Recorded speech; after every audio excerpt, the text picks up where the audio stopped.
शादियों को आसान करो, जहेज की लानत बिल्कुल खत्म करो, और जो जहेज मांगे ये ऐलान कर दो भाई, अगर तू जहेज मांगेगा तो तेरी बारात में हम में से कोई नहीं जाएगा। जब सारे बिरादरी वाले, सारे मोहल्ले वाले, सारे पड़ोस वाले, मस्जिद के इमाम साहब, मदरसे के मौलाना साहब जब ये सब ऐलान कर देंगे कि अगर तू जहेज मांगेगा, डीजे बजाएगा, गोले छोड़ेगा, बाजा बजाएगा तो हम तेरे यहाँ पर शादी में नहीं जाएंगे। अब ये अकेला रह जाएगा तो कोई खुराफात करेगा ही नहीं। मगर मौलवी कह रहे हैं कि भाई डीजे मत बजाओ, अगर तुम बजाओगे तो हम तुम्हारी शादी में नहीं जाएंगे। आप में से किसी ने कहा कि आप डीजे मत बजाओ, अगर आप बजाओगे तो हम तुम्हारे यहाँ पर खाना खाना नहीं आएंगे। सबको इमामों का, मौलवियों का मुखालिफ बना दो आप। अरे सैयद साहब ने मना किया था फिर भी चले गए, क्या करें? तुम हमारा साथ ही नहीं देते। आओ हमारी आवाज में आवाज मिलाओ और एक कानून बनाओ, एक कमेटी बनाओ, अपने यहाँ पर उठाओ, पूरी ओबरी से मुअज़्ज़ज़ लोगों को जमा करो और कहो कि तुमने आज तक अपने लिए पंचायतें बहुत की होंगी, आज तक तुमने अपने लिए मीटिंगें बहुत की होंगी, मगर ए ओबरी वालों आओ, आप हम अपने लिए नहीं बल्कि अपने नबी की शरीयत के तहफ़्फ़ुज़ के लिए मीटिंग करेंगे। और एक मीटिंग ऐसी होगी जिसमें ये पाबंदी लगाई जाएगी, अगर बस्ती के अंदर कोई डीजे बजाएगा ना उसका निकाह पढ़ाया जाएगा, ना उसकी बारात में कोई जाएगा, ना उसका खाने में कोई शरीक होगा, और तो और ना उसकी कोई नमाज जनाजा में शरीक होगा। अरे यार गलत तो नहीं है मेरी बात? बड़ी घूर घूर के देख रहे हो भाई आप। बोलो बोलो बोलो यार, जल्दी बोलो। जो मेरे साथ है हाथ उठाकर बताओ। सब लोग मेरे साथ हैं अल्हम्दुलिल्लाह, माशाअल्लाह। तो मीटिंग करें जल्दी से, कोई मीटिंग बनाएं, एक कमेटी बनाते हैं और उन लोगों के आधार कार्ड ले लेंगे हजरत, और एक फोटो ले लेंगे, और ये कमेटी अगर कहीं पे भी डीजे बजेगा वहां पे जाके उसे रोकेगी, समझाएगी, और नहीं मानेगा तो भैया आज के बाद तू जाने, तेरा काम जाने, और जो उसका साथ देगा उसे भी छोड़ दिया जाएगा। अरे अल्लाह आपसे हश्र में पूछेगा, ए मेरे बंदे बता तूने मेरी रजा के लिए क्या किया? ए मेरे बंदे ये बता क्या तूने मेरे लिए किसी से दुश्मनी की? तो आप कह देंगे मौला हाँ, जो लोग खुराफात करते थे, अपनी शादियों में दुनियावी गलत रस्मों को अपनाते थे, हमने उनसे तेरी खातिर दुश्मनी की। रब फरमाएगा ए मेरे बंदे बता क्या तूने मेरी खातिर किसी से दोस्ती की? तूने मेरे खातिर किसी से मोहब्बत की? तो हम कह देंगे मौला जो तुझसे डरने वाले बंदे थे, जिनके दिलों में तेरा खौफ था, हमने उनसे तेरी रजा के लिए मोहब्बत की। इन खुराफातों को खत्म करो, बहुत हो गया। अगर किसी की बहन बेटी की शादी हो, अगर कोई कमजोर है तो उसे जो भी कुछ हुआ करे नजराना पेश किया करो, और इस नियत से मत दिया करो कि मैं इसके यहाँ 100 दे के आ रहा हूँ, ये मेरे यहाँ पर 200 आकर दे। कुछ लोग तो ऐसे भी हैं ओबरी में, अगर उसने 100 रुपए आपकी शादी में दे दिए और किसी वजह से आपको याद नहीं रही तो आपके घर पे आके मांग लेगा, तेरी शादी में 100 रुपए दे गया था, दे। शादी में देकर आओ, किसी की बहन बेटी की शादी में जाया करो तो कम से कम 100, 200, 400, 500 रुपए जरूर देकर आया करो। मैंने मौलाना मोहम्मद एहसान साहब के अंदर माशाल्लाह ये आदत देखी है, हजरत कहीं भी किसी की बेटी की शादी में जाते हैं तो लिफाफा जरूर देकर आते हैं। आप भी देकर आया करें। अरे हमारी और आपकी औकात क्या है? हम अगर किसी के बेटी के निकाह के मौके पर उसे नजराना और तोहफा पेश करेंगे तो हो सकता है अल्लाह ताला इसी नजराने की बदौलत हम में से किसी नेक बच्ची की शादी हो, अल्लाह उसकी नेकियों के सबब हम सबको भी बख्श दे। हो सकता है अल्लाह उसके दुआ के सदके से पूरी बस्ती पर अपनी रहमतों का, बरकतों का नुज़ुल फरमा दे। अरे कितनी बहनें, कितनी बेटियां हमारे मोहल्ले में, हमारे पड़ोस में, हमारी बस्ती में बैठी हुई है, उनके बाप के पास दौलत नहीं है, उनके बाप के पास जहेज देने के लिए रकम नहीं है, अपनी बेटी का निकाह कहां से करें, अपनी बेटी की शादी कहां से करें? हम हैं कि हम निकाह के पैगाम भेजते अमीरों के घर, हम निकाह के पैगाम भेजते दौलतमंद लोगों के यहाँ पर, हम निकाह के पैगाम भेज रहे हैं अमीरों के घर पे। ए मेरे भाई, कभी अल्लाह और उसके रसूल की रजा के लिए गरीब की बेटी को भी अपना कर देखो। इधर आप गरीब की बेटी को अपनाओगे, अल्लाह तुम्हारी रोजी में ऐसी बरकत दे देगा कि तुम्हारी जिंदगी खत्म हो जाएगी मगर दौलत खत्म नहीं। आखिरी बात मुलाजा करें, खातून जन्नत फातिमा जहरा का निकाह हुआ, महर कितना था? 400 मिस्काल चांदी। उस्मान गनी के पास ज़रा लेकर गए, जब किसी ने बाजार में नहीं खरीदी, कहा ए उस्मान आपके दरवाजे पर आया हूँ, सरकार ने फरमाया था अगर ज़रा बाजार में ना बिके तो उस्मान गनी ज़ुन्नूरैन के पास चले जाना, वो इस ज़रा को 400 मिस्काल चांदी के बदले में खरीद लेंगे। हजरत उस्मान गनी ने 400 मिस्काल चांदी के बदले उस ज़रा को खरीदा और 400 मिस्काल चांदी हजरत अली को दी। उसके बाद 400 मिस्काल खुश होकर और दी और कहा अली ये इसलिए है कि सरकार ने आपको मेरे पास भेजा। जब अली चले तो ज़रा भी दे दी। अली ने कहा कि क्या बे जो है वो फासिद हो गई? कहा नहीं, आपने ज़रा बेच दी, मैंने ज़रा खरीद ली, ज़रा आपने मुझे दे दी, रकम मैंने आपको दे दी। अब आपका जब निकाह होगा तो आपको नजराने तोहफे पेश किए जाएंगे। तो मैं चाहता हूँ ये मेरे नबी की ज़रा है और मैं इसे आपके निकाह के मौके पर आपको नजराने में पेश कर दूँ। सुभान अल्लाह। हज़रत उस्मान गनी ने वो ज़रा जो थी हज़रत अली को नजराने में पेश कर दी। मेरे नबी ने अपनी बेटी का निकाह पढ़ा दिया। मगर इस महर जो मैंने बताया 400 मिस्काल चांदी, जामे-उल मौजज़ात के अंदर एक रिवायत हजरत और मौजूद है। जब खातून जन्नत फातिमा ज़हरा रज़ी अल्लाहु अन्हा के विसाल का वक्त करीब आया, आपकी तबीयत अलील हुई तो हजरत अली करमल्लाहु वजहुल करीम ने कहा, ए खातून जन्नत फातिमा ज़हरा, मुझे लग रहा है कि आपकी तबीयत बहुत ज्यादा बिगड़ती चली जा रही है, आपकी तबीयत बहुत ज्यादा नासाज होती चली जा रही है। खातून जन्नत अर्ज करती हैं, ए अली, हाँ जब सरकार इस दुनिया से पर्दा फरमाने वाले थे तो मेरे नबी ने मुझसे फरमाया था, बेटी बहुत जल्द तुम मुझसे आकर मुलाकात करोगी, बहुत जल्द तुम मुझसे आकर मिलोगी। ए अली, मुझे भी लगता है कि कुछ अली मुझे भी लगता है कि अब मैं इस दुनिया से रुखसत हो जाऊंगी, इस दुनिया से पर्दा फरमा जाऊंगी। अली की आंखों में आंसू थे। अर्ज करते हैं, मेरी शरीक हयात, जब तुम दुनिया से पर्दा फरमा कर जाओ और सरकार की बारगाह में हाजिर हो तो ए खातून जन्नत, मेरी वसीयत ये है, मेरे आका की बारगाह में अर्ज करना कि आका, आपका गुलाम अली आपका मुश्ताक है। ए खातून जन्नत, आपके विसाल के बाद जब अल्लाह आपको आपके बाबा मुस्तफा की बारगाह में पेश करे, अल्लाह आपको अपने हबीब की बारगाह में पेश करे, तो आप सरकार की बारगाह में मेरा सलाम कहना और कहना, आका आपका गुलाम अली आपका मुश्ताक है, ये मेरी वसीयत है। खातून जन्नत कहती है, ए अली, ये तुम्हारी वसीयत है, ठीक है, लेकिन मेरी भी एक वसीयत है अली। मेरी वसीयत ये है कि ए अली, मेरे जनाजे को रात में उठाना, कोई गैर मर्द मेरे जनाजे में शरीक ना हो और मेरे बेटे हसन हुसैन को पीटना मत, मारना मत। ए अली, मेरी वसीयत ये है कि फला जगह पर मैंने एक कागज के टुकड़े को बड़ी संभाल कर रखा है, मेरे इंतकाल के बाद उस कागज के टुकड़े को तुम मेरे कफन में रख देना और ए अली, उसे पढ़कर मत देखना। अली ने जब इतना सुना मचल गए।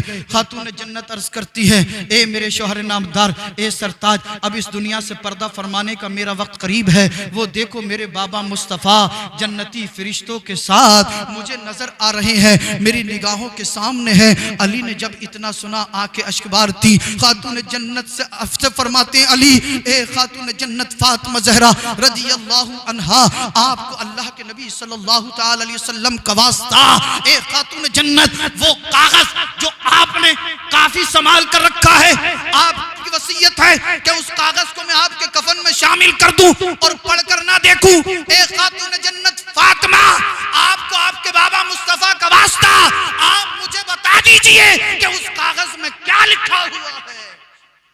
खातून जन्नत ने जब मुस्तफ़ा का वास्ता सुना, अर्ज करती है, मेरे शोहर अली, जब मेरे बाबा निकाह के वक्त मेरे पास आए थे और कहा था, ए बेटी फातिमा, मैंने तुम्हारा निकाह हजरत अली करमल्लाहु वजहुल करीम के साथ 400 मिस्काल चांदी के इवज मुकर्रर कर दिया है। ए बेटी फातिमा, बता क्या तुझे मंजूर है? खातून जन्नत ने कहा, ए अली सुनिए, मैंने अपने बाबा मुस्तफ़ा से कहा था, ए पैगंबर आजम, मुझे अली मंजूर हैं, मगर मैं महर से राजी नहीं हूँ। इतने में अल्लाह का मुकद्दस फरिश्ता बुलबुल सिदरा जिब्रील अमीन सरकार की बारगाह में हाजिर हुए और अर्ज करते हैं, आका, खातून जन्नत अगर 400 मिस्काल चांदी महर पर राजी, मिस्काल चांदी पर राजी नहीं है तो रब फरमाता है, अल्लाह ने जन्नत और जन्नत की नेमतों को खातून जन्नत फातिमा ज़हरा का महर मुकर्रर कर दिया।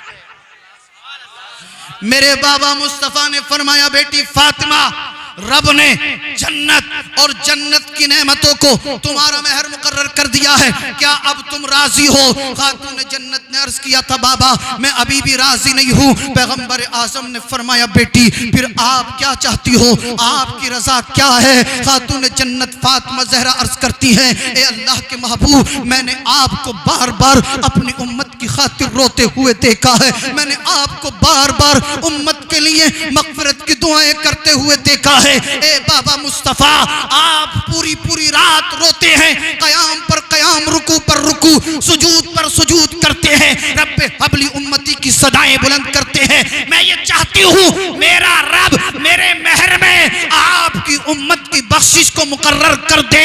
अल्लाहू अकबर। इतना कहना था, दोबारा बुलबुल सिदरा पैगंबर आजम की बारगाह में हाजिर हुए, अर्ज करते हैं, ए आका, ये कागज का टुकड़ा है, इसमें रब ने लिखवा कर भेजा है कि ए नबी, अल्लाह ने आपकी बेटी फातिमा ज़हरा के महर में उम्मते मोहम्मदिया की मग़फ़िरत को मुकर्रर कर दिया। नारे तकबीर, नारे रिसालत, नारे हैदरी, नारे हैदरी।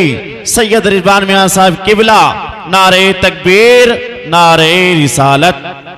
खातून जन्नत फातिमा ज़हरा, निकाह का वक्त करीब है। लोग यहाँ पर नबी की सुन्नतों को भूल जाते हैं, मगर मेरे नबी की बेटी अपने बाबा की उम्मत को नहीं भूली। यार हमारी गैरत कहाँ चली गई, हमारी हमीयत कहाँ मर गई। हम कैसे आशिक नबी, आशिक अली और खातून जन्नत के बेटे हसनैन करीमैन से कैसे मोहब्बत करने वाले, उस वक्त हमारी मोहब्बत कहाँ जाती है जब हम अपनी शादियों में अपनी बहन बेटियों को बेपर्दा घुमाते हैं। उस वक्त हमारी हसनैन करीमैन से मोहब्बत कहाँ चली जाती है जब हम अपनी शादियों में गैर शरई रसूमात को अपनाते हैं। अभी भी वक्त है, अपनी जिंदगी के अंदर इनकलाब लाइए, अपने फ्यूचर को संवारिए, अपने मुस्तकबिल को बनाइए। और आज इस महफिल में उठने से पहले ये अहद, ये इरादा कर लीजिए, इंशाअल्लाह आज के बाद हमारे घर में जो शादी होगी वो पैगंबर आजम के सुन्नत के मुताबिक होगी। हम अपनी शादी में इंशाअल्लाह कोई ऐसा काम नहीं करेंगे जिससे अल्लाह और उसके रसूल का नाराज हो। हम हमेशा अपनी शादियों में जिक्र पाक की महफिलें सजाएंगे। हम अगर दूल्हा बनेंगे तब भी खुदा और मुस्तफा को याद करेंगे, और इस दुनिया से जाएंगे तब भी हमारी ज़बानों पर अल्लाह और मुस्तफा का जिक्र। सुभान अल्लाह, सुभान अल्लाह। करेंगे ना यार ऐसा? इंशाअल्लाह देखूंगा मैं अभी यहीं पे हूं इंशाअल्लाह। अगर लड़का दूल्हा बना करे यार तो कितनी अच्छी बात होगी। किसी मौलाना साहब को बुला लो आप, इधर लड़का दूल्हा बन रहा हो, और मैं आखिरी बात कह दूं और बात को खत्म कर लो बड़ी संजीदगी के साथ। आखिरी बात ये, अगर आपके घर में कोई दूल्हा बने तो मेरी माएं बहनें जो आती हैं ना, अपने सरों से दुपट्टे उतार के लड़कों के सरों पर रख देती हैं। दूर तक आवाज जारी होगी, और मुझे पता है बहुत सारी मेरी माएं, मेरी बहनें बड़ी मोहब्बत के साथ मेरी गुफ्तगू को सुनती हैं। अल्लाह इनके तकवे में, इनकी परहेजगारी में बेपनाह बरकत अता फरमाए, और अल्लाह इनको दुनिया और आखिरत में इसका बेहतर सिला अता फरमाए। तो जब लड़का दूल्हा बन रहा हो तो कोई भी बहन बेटी अपने सर से दुपट्टा ना उतारे। अरे लड़का जब दूल्हा बन रहा हो उसके सर पे दुपट्टा मत रखो, बल्कि अमामा शरीफ रखो। उसके सर को मेरे नबी की सुन्नत के ताज से सजाओ। इधर लड़का दूल्हा बन रहा है, अच्छे से गुस्ल किया, उम्दा लिबास पहना, कपड़ों से इतर लगाओ, मौलाना साहब को बुला लो, पहले अमामा शरीफ बांधेंगे, उसके बाद कहो हजरत मैं दूल्हा बन रहा हूं, अब मेरे नबी की नात पढ़कर सुनाइए। अब मौलाना साहब नबी की नात पढ़कर सुना रहे, सुनने वाले सुने और दुरूद पाक भी पढ़ते जाएं, सुभान अल्लाह अल्हम्दुलिल्लाह कहते जाएं। अब लड़का जब दूल्हा बन जाए तो उसके सर पर अगर सेहरा सजाना है तो सेहरा फूलों का सजाओ। सलमान भाई इस वीडियो को यहीं से एडिट करके डालना ताकि लोगों तक ये पैगाम पहुंचे कि शरई तरीका शादी करने का, दूल्हा बनने का क्या है। आजकल नौजवान जो तरह तरह की खुराफात दूल्हा बनते वक्त करते हैं, तो मैं आपको बता दूं, इधर मौलाना साहब नात पढ़ रहे हो, लड़के के सर पर अमामा सजाओ, फूलों का सेहरा रख दो, फूलों का सेहरा सजाओ, नाते मुस्तफा हो। अगर कोई पढ़ना है तो सेहरा पढ़ लो जो शरीयत के जवाब से न टकराता हो, जो शरीयत के जवाब से न टकराता हो। सेहरा पढ़ो, नबी की नात पढ़ो। अब तमाम जो गैर महरम लोग हैं उन सबको घर से बाहर कर दो। जब दूल्हा तैयार हो जाए, सर पर अमामा सजा दिया, सेहरा सजा दिया, इत्र लगा दिया, नबी की नात हो गई, अल्लाह उसके रसूल का जिक्र हो गया, लड़का दूल्हा बना। अब दूल्हा बनेगा, बड़ा खुशकिस्मत होगा। अर्श के फरिश्ते भी कहेंगे मौला ओबरी की सरजमीन है, तेरा फला बंदा है। आजकल लोग दूल्हा बनते हैं तो बाजा बज रहा होता है, आजकल लड़के दूल्हा बन रहे होते हैं तो डीजे पर गाने बजाए जा रहे होते हैं। मौला आजकल दुनिया के अंदर लड़के दूल्हा बन रहे होते हैं तो गोले और पटाखों से उनका इस्तकबाल किया जा रहा होता है। मगर मौला ओवरी में तेरा तेरे महबूब का एक ऐसा आशिक है, तेरा एक ऐसा बंदा है आज के इस पुरफितन दौर में, जब वो दूल्हा बनने के लिए बैठा है, ना उसने डीजे बजाया है, ना उसने बाजा मंगाया है, मौला ना उसने पटाखे मंगाए हैं। जब ये दूल्हा बनने के लिए बैठा है, तेरे नबी की सुन्नत इत्र लगाया है, तेरे नबी की सुन्नत सर पे अमामा सजाया है। और मौला जब ये दूल्हा बन रहा था तो तेरे नबी की नाते सुनकर झूम रहा था। सुभान अल्लाह, नारे तकबीर। इधर तू दूल्हा बन रहा होगा, दूल्हा बनकर नबी की नात सुन के झूम रहा होगा, उधर अर्श के फरिश्ते झूम झूम कर तेरी मगफिरत की दुआएं कर। कितना अच्छा होगा कि तू दूल्हा बने और अर्श के फरिश्ते भी तेरे लिए मगफिरत की दुआएं करें। उसके बाद जब ये दूल्हा बन जाए, लोगों ऐलान कर दो अब कोई गैर महरम घर में नहीं रहेगा, जितने भी अजनबी लोग हैं वो सब घर से बाहर हो जाएं। अब माँ आए, बहन आए, फूफी आए, जितनी भी महरम औरतें हैं वो आए, और वो भी आए तो आकर अगर ज्यादा भी ना कर सकें तो 3 मरतबा अलहम्द शरीफ, 3 मरतबा कुल हु अल्लाह शरीफ पढ़ें, पहले दाहिने कान में फिर बाएं कान में फूंक मार दें और मौला की बारगाह में हाथों को उठा दें, हाथ दराज कर दें। गाना ना गाएं, हमारी बहनें जो आजकल करती है, लड़का दूल्हा बना, अपने सर पे दुपट्टा नहीं, लड़के के सर पे दुपट्टा रख दिया, अजनबी मर्द वहां पर खड़े, गीत गाए जा रहे हैं, गाने गा रही हैं, इधर लड़का दूल्हा बन रहा, लानत बरस रही है। मगर ए मेरी बहन, तेरा बेटा, तेरा भाई, तेरा भांजा भतीजा दूल्हा बने, तुझे कोई भी गैर शरई रस्म पर अमल नहीं करना है। तेरा बेटा दूल्हा बना हुआ हो, कुरान पढ़कर इसके कानों में दम कर देना और उसके बाद रब की बारगाह में अर्ज करना, मौला मेरा बच्चे को तूने ये दिन दिखाया, आज खुशी का मौका है, मेरा बेटा दूल्हा बनकर तेरे नबी की सुन्नत निकाह पे अमल करने के लिए जा रहा है। मौला इसके निकाह में बरकतों को डाल दे, इसकी और इसके दुल्हन की मगफिरत। माँ दुआ करेगी, बहन दुआ करेगी, खाला दुआ करेगी, फूफी दुआ करेगी, इंशाअल्लाह काम बन जाएगा। और इसकी दुआ कबूल हो गई तो दूल्हा और दुल्हन की तो मगफिरत हो ही जाएगी, इसके घर वालों का भी काम बन जाएगा। कहने के लिए बहुत कुछ है, अगर अमल कर लिया जाए तो चंद लफ्ज ही काफी होते हैं। अल्लाह मुझे भी और आपको भी आमाल सालिहा करने की तौफीक अता फरमाए। अस्तगफिरुल्लाह लज़ी ला इलाहा इल्ला हुवल हय्युल क़य्यूम व अतूबु इलैहि, ला इलाहा इल्लल्लाहु मुहम्मदुर रसूलुल्लाह सल्लल्लाहु तआला अलैहि वसल्लम।